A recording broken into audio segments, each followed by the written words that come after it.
Informasi tantangan koperasi kita berat.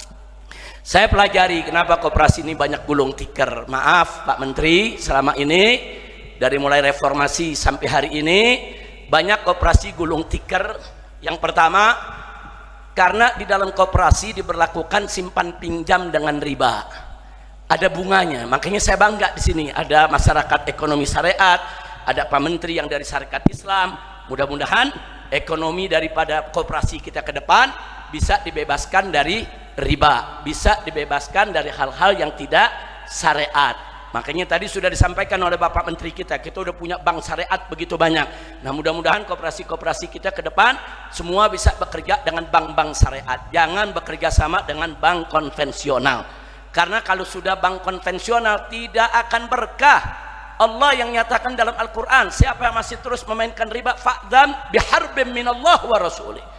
Kata Allah, umumkan, maklumatkan perang dari Allah dan Rasulnya. Nggak bakal berkah kalau masih ada riba. Nah, itu yang pertama Pak Menteri, karena dulu banyak koperasi-koperasi itu mengandalkan simpan pinjam yang ada ribanya. Nah, mudah-mudahan ke depan tidak ada lagi. Ini tugas Bapak Menteri kita yang harus kita dukung, saudara, insya Allah. Yang kedua, saudara, ini tidak kalah bahayanya. Banyak koperasi kita sejak dulu, khususnya sejak reformasi sampai hari ini, tidak menguasai dari hulu sampai ke hilir. Itu yang terjadi, saudara. Nah, saya kasih contoh, dulu ada koperasi pondok pesantren mendirikan mie instan, pabrik mie instan, maju luar biasa. Bagaimana nggak maju? Koperasi pondok pesantren bangun pabrik mie instan, itu jutaan santri ke Indonesia jadi pelanggan. Karena di pondok-pondok pesantren mie instan tuh jadi makanan favorit tuh. Di mana-mana, bukan hanya di Indonesia, di Tarim pun nih tempat Hanif kuliah dulu, di Rubat-Rubat, di Timur Tengah sana mie instan itu makanan favorit, saudara. Begitu muncul pabrik mie instan dari koperasi pondok pesantren, laku jutaan di mana-mana. Nah, tapi sayang sejuta sayang, mie instan ini nggak menguasai dari hulu sampai ke hilir. Dia masih beli terigunya dari pabrik oligarki. Begitu dia maju, oligarki punya mie instan, anjlok. Marahlah oligarki karena mie-nya nggak laku. Santri berganti dari mie mereka, mie oligarki, kepada mie pesantren, saudara. Nah, begitu akhirnya mereka tersaing, saudara, nggak disuplai lagi terigunya. Ini pabrik terigunya nggak disuplai lagi. Ya pabrik yang punya pesantren bangkrut, terigu nggak ada, mau bikin mie dari mana? Nah, begitu mulai bangkrut, saudara, datang oligarki menawarkan diri. Bagaimana kita bantu? Kita beli sahamnya. Nah, dia mereka minta beli saham 50%, 60%. Kalau dikasih, baru terigunya akan disuplai lagi. Terpaksa, kalau nggak gulung tikar. Nah, akhirnya apa? Akhirnya mie itu dikuasai lagi oleh oligarki. Nah, ini sebagai salah satu contoh saja. Kalau kita mau cerita bisa ratusan, bisa ribuan contoh. Kalau kita tidak kuasai dari mulai pabrik, distributor, grosir, bangkrut, kita punya usaha.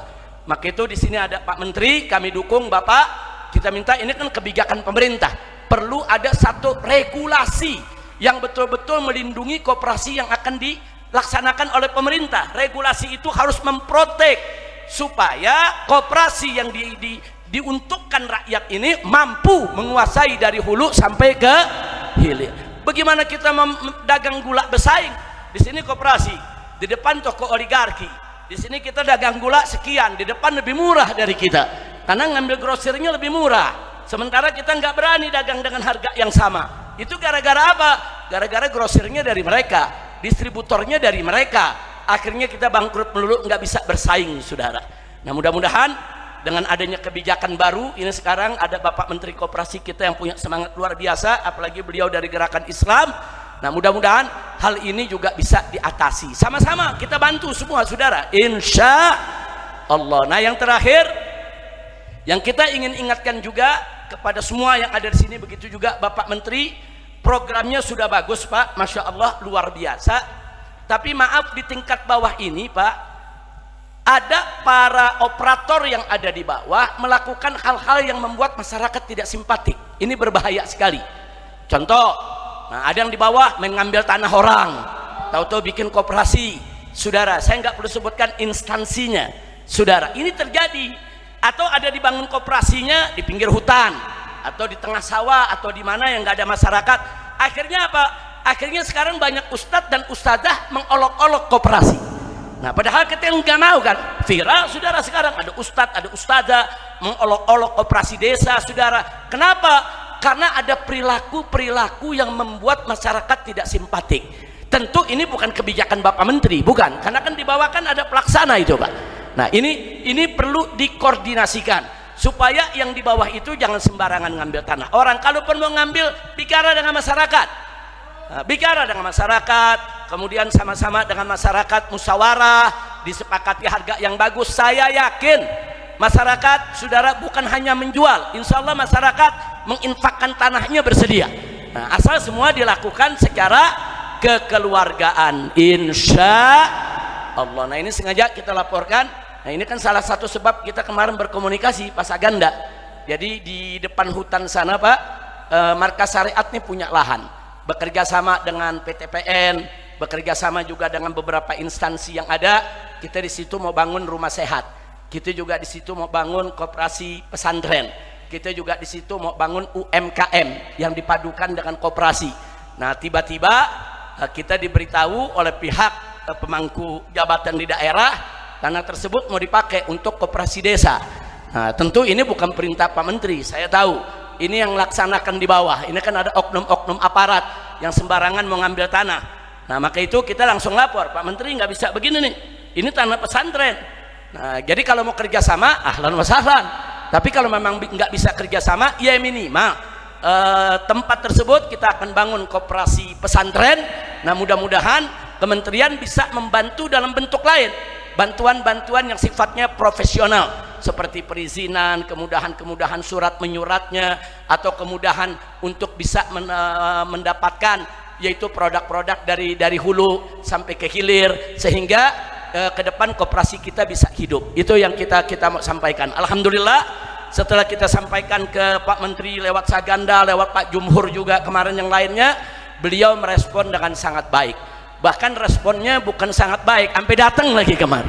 Alhamdulillah, takbir, sallu ala nabi. Nah, ini kalau setiap pejabat begini, nggak ada yang ribut, udah rakyat nggak ada apa, yuk kita selesaikan bersama, yuk kita musyawarahkan bersama, bahkan kita bisa bekerja sama, insya. Saya mau tanya di sini, kalau pesantren punya koperasi, dukung tidak? Setuju tidak? Kalau masjid-masjid punya koperasi, dukung tidak? Setuju tidak? Takbir, sallu ala nabi. Siap bangkit, siap bersatu, siap majukan koperasi. Takbir. Nah, kalau ada yang nanya, Habib kenapa sih kok Habib mendukung koperasi? Saudara, satu-satunya jalan untuk melawan hegemoni oligarki adalah koperasi. Nggak bisa kita berjuang sendiri-sendiri. Orang Islam saya tahu ada yang kaya, tapi kalau orang Islam yang kaya-kaya berjuang sendiri-sendiri, nggak bisa mengalahin oligarki, dilibas. Nah, tapi kalau orang-orang kaya itu gabung dengan rakyat, mendukung koperasi, mungkin orang-orang kaya tersebut bisa membantu kementerian menyediakan lahan, menyediakan fasilitas. Nanti masyarakat yang menggunakannya untuk koperasi, insya Allah ekonomi bangsa Indonesia, rakyat Indonesia akan bangkit. Amin. Kira-kira jelas tidak? Paham semua? Alhamdulillahirabbil alamin. Itu yang saya mau sampaikan pada saat ini, Pak Menteri. Begitu juga Pak Saganda Nainggolan dan semua. Jadi sekali lagi kita tidak pernah ragu dengan apa namanya program koperasi desa, Pak. Cuman memang mungkin kita lebih banyak sharing untuk bisa saling yaitu memberikan masukan supaya koperasi desa ini tidak dicurigai oleh masyarakat dan tidak jadi bahan olok-olok. Sebab sedih betul ya kalau ada ustadz ustadzah mengolok-olok. Sekarang kan ada beberapa program pemerintah kan jadi bahan olok-olok. Sebetulnya bukan programnya yang jelek, bukan, tapi karena pelaksana di bawah ini banyak yang berperilaku mengecewakan masyarakat. Nah, mudah-mudahan ini bisa jadi masukan juga buat Pak Saganda Nainggolan. Nah, ini yang sering diskusi dengan para menteri, tolong ini dijadikan masukan Pak Saganda. Begitu juga Pak Menteri, kita doakan agar Bapak Menteri kita diberikan kekuatan. Itu saja yang bisa saya sampaikan, mudah-mudahan manfaat untuk kita semua, amin ya rabbal alamin.